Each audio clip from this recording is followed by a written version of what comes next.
In ancient times, human armies fought against dark creatures. The immortal Blood Queen, Nimue, spreads a deadly plague, thus threatening to exterminate the human race from the face of the earth. Finally, young Arthur stepped forward with the supreme mage Merlin. He pretended to surrender to the dark creatures, and as Nimue let her guard down, a soldier threw a spear that pierced Nimue and left her pinned to a tree. The dark creatures surrounding her tried to advance, but with Merlin's magic, they quickly fled. But Nimue was not dead. In fact, the weapons of mortals could not hurt her. In her fury, Nimue began to unleash the plague once more. At this critical moment, Arthur drew his sword. The king's sword first severed her spell-casting arm, then he cut off Nimue's head, but Nimue's magic was too powerful. Before she died, she transferred all her blood to the tree to seal her body. Arthur divided her into 6 pieces and locked each piece in a different box. They were then sealed by the saints. The chests were eventually buried separately around the world by brave knights. Time was approaching fast. 1,000 years later, Hellboy is a paranormal investigator. One of his teammates was ordered to investigate a vampire lair, but the team member lost contact with him 3 weeks ago. When Hellboy finds him again in the fighting ring, he has lost himself. He attacked Hellboy straight away and was modified.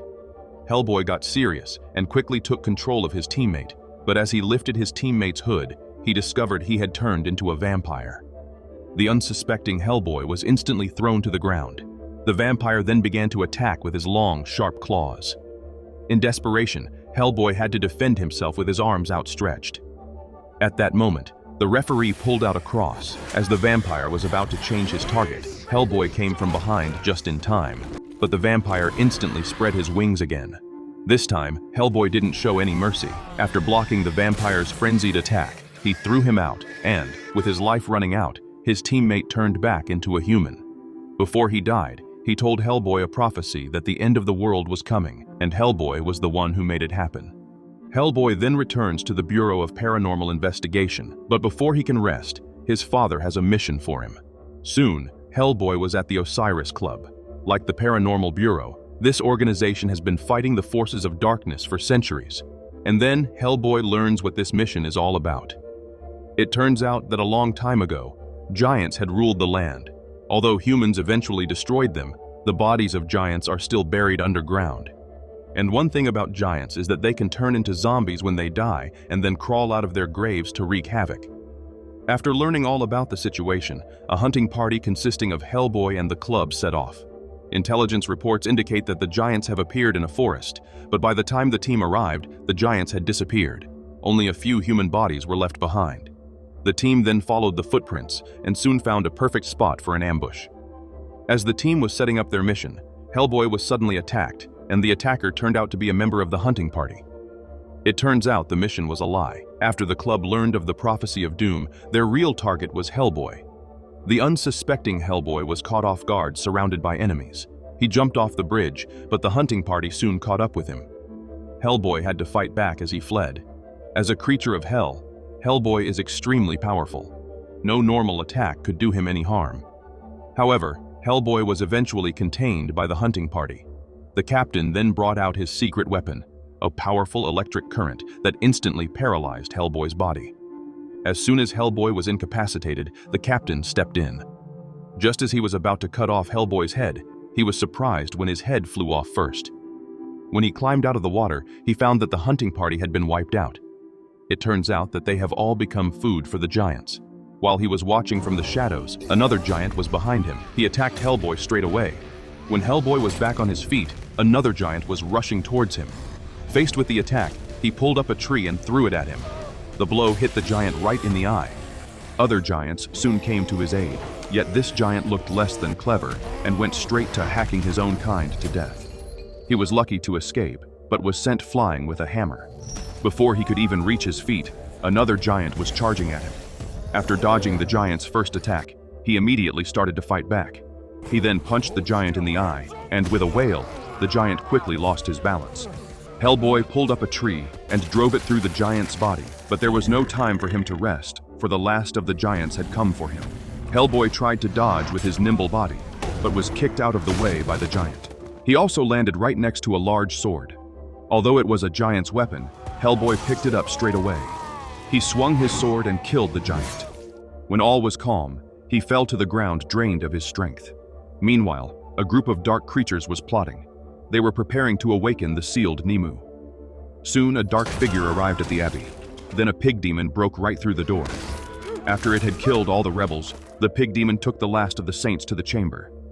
Here it managed to find the chest that sealed Nimue. To break the seal, however, the saint had to recite the incantation. Seeing the saint's refusal to submit, the pig demon pulled out its tongue and installed it in its mouth. As the pig demon recited the incantation in a human voice, the seal on the chest was finally opened. Inside, Nimue, who had been sleeping for 1,000 years, awoke. Then, thanks to the pig demon's efforts, she found more and more bodies. Meanwhile, Hellboy wakes up. This time it was his best friend, the psychic girl Alice, who saved him. Shortly afterward, his father arrives to stop Nimue from returning to life. He also brought Hellboy a new companion. He is Colonel Dao, who has the power of transformation. Immediately afterward, the group went into action. Next, they had to return to the club because it was there that a part of Nimue's body was kept. However, when the group arrived at their destination, they found the place had been slaughtered. Luckily, thanks to Alice's psychic powers, they meet the spirit of the club's leader. They then realize that Nimue had been searching for her king. If she succeeds in finding him, the end will come.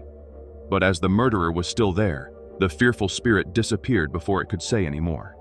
At that moment, a strange sound came from the side. Hellboy heard it and immediately rushed over. The pig demon hadn't had time to leave. As Hellboy smashed the box, Nimue's last arm fell out. Hellboy then had the pig demon firmly in his grasp.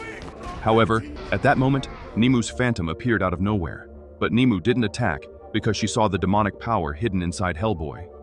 Nimue invited Hellboy to become her king so they could rule the world together. Just as Hellboy was overwhelmed, Dao's voice woke him up just in time. Nimue disappears immediately, and the pig demon is lost with her.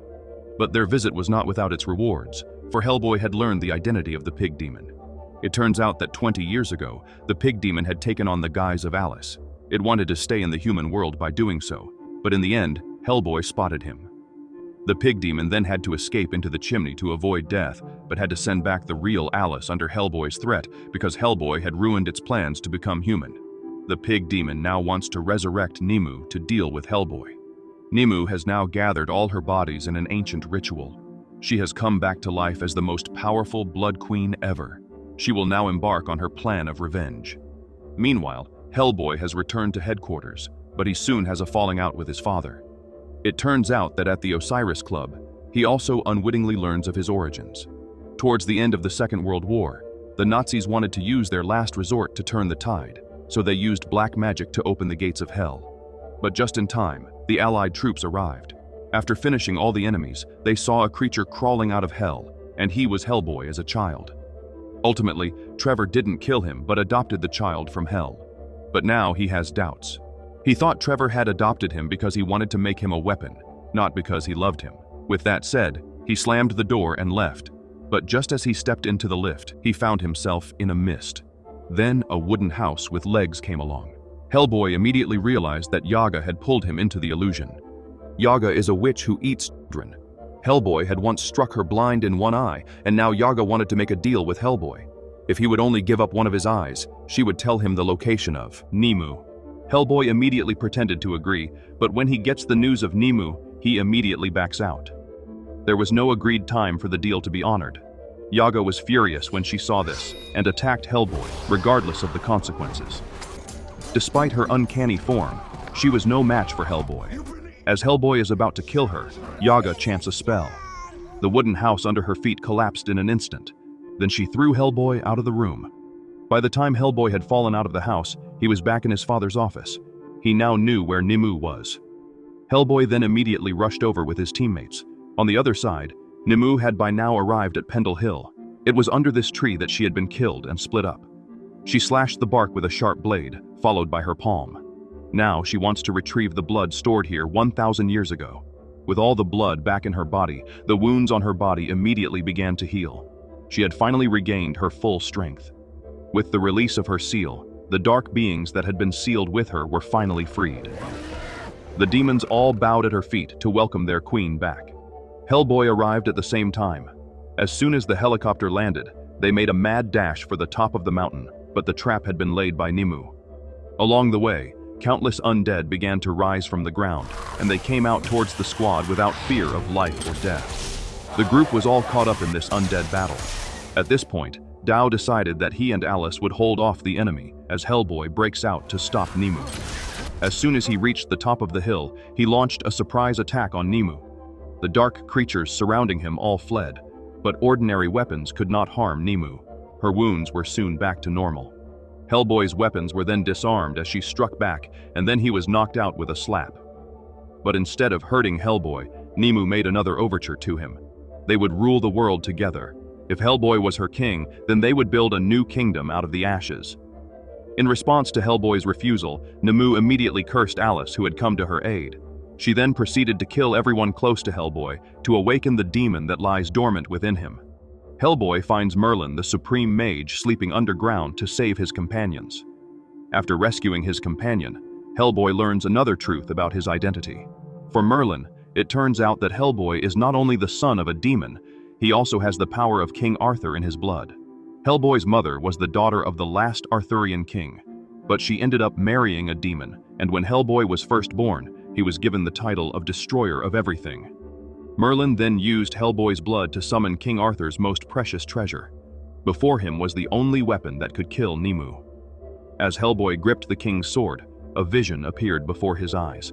Hellboy is now holding a flaming crown on his head and a sword of destruction. A flaming dragon was carrying him through the heavens and the earth, and on the ground human cities had been destroyed. Immediately afterward, he leaped straight down from the sky. Then under his sharp claws, all the humans were eventually slaughtered. Seeing such a scene, he immediately let go of the king's sword. He could not allow himself to become such a demon. On the other side, Nimue arrived in the city.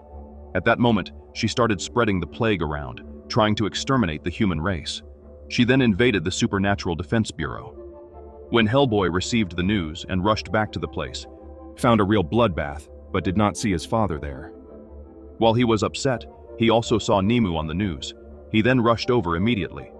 By now, the whole city was covered in dark clouds. Countless demons were flying in the sky. By the time he reached the church, the first to appear was the pig demon, and now it had been given power by Nimue. No ordinary bullets could do it any harm. Looking at his enemy, the pig demon immediately rushed forward. Hellboy was undaunted by this, and the two monsters collided directly with each other. But Hellboy was thrown out by the pig demon. As the pig demon attacked again, he rolled over in time to avoid the attack. He then grabbed an iron frame and started to fight back, but with the pig demon's strength enhanced, Hellboy was no match for him. The pig demon then took advantage of the situation and attacked again. Hellboy was pinned to the ground and rubbed against the pig demon's tusks, which then pierced him. Hellboy was left defenseless. At this point, Dao decided to stop hiding. He injected the genetic potion and his body immediately began to change. First, his palms sprouted sharp claws. Then, with a roar of pain, his body began to change rapidly. In a matter of seconds, Dao was completely transformed into a beast. He then immediately attacked the pig demon. But the pig demon was now so powerful that Dao was soon sent flying. But by this time, Hellboy had also recovered his breath. They then charged at the pig demon together. Even with Hellboy and Dao together, they were still no match for the pig demon. Soon Dao was knocked unconscious.